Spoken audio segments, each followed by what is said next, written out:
Hi and welcome. My name is Meredith Dickens, and I'm going to be giving you a little taste of who I am as an educator through answering the following questions. I'm going to talk to you a little bit about the dispositions that I possess that make me a successful teacher. I'm also going to try to explain some of the things that I feel like I might still have room to grow, some areas for opportunity for growth for me, and the expectations of a professional in the field of education and how I uphold these expectations. So, this is take 2 for me because the first time I tried this video that should be 3 to 5 minutes, I took 18 minutes.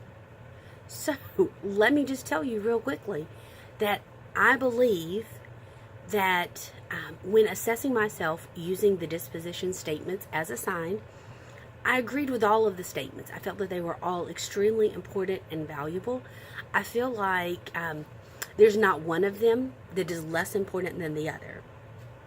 When I think about what dispositions are asking of us, I think what we're looking at here is to be an effective educator, what is it that I need to do? And I came to the conclusion that it's not just about what you know, because anybody can understand 2 plus 2. And a lot of people can even help someone else understand how to find the answer is 4. A truly effective teacher is going to have a disposition that engages children, that encourages children, that fosters a relationship, that includes family and culture in the decision-making process. A truly effective educator is also going to be capable of differentiation that makes authentic, meaningful connections with the content for children. So I feel like those are things that I strive to do on a daily basis.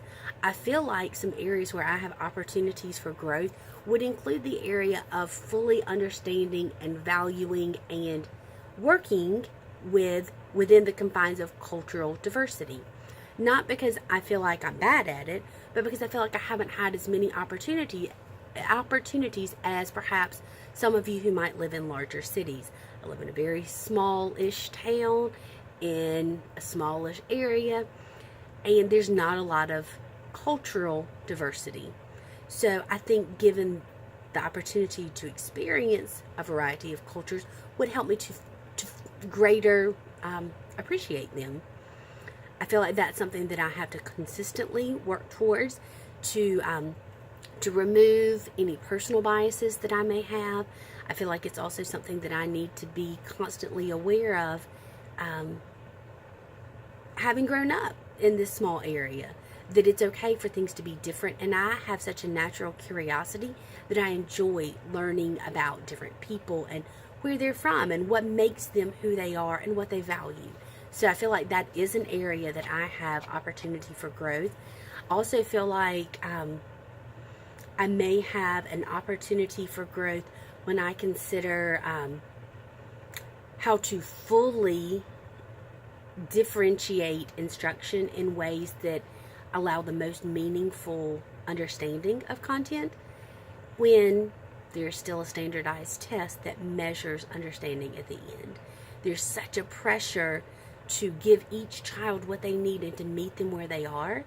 Then there's also the pressure of the standardized assessment that comes at the end when everyone is still held to the same standard. That's difficult for every educator. So that's something where I feel like I could continue to work there, but I believe that creativity can help you to get to that level.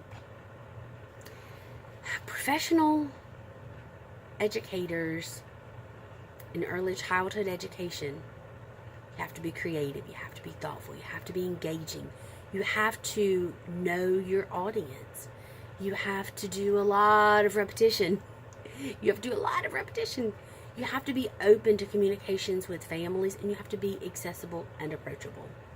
I feel like those are all things that I try to work with my students on, and I feel like those are all things that I make a consistent daily effort to become better in. I reflect on my practices in my classroom.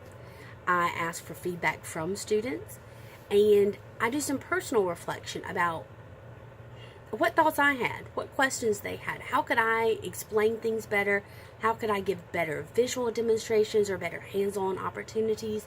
So I'm constantly evaluating what went well, what didn't go well, what was a strength, where there might be an area for potential opportunity for change or growth to get better. These are all of the things that I feel like help me to be a high quality and effective educator.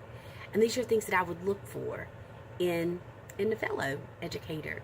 I would expect to see someone who put relationships as a high priority.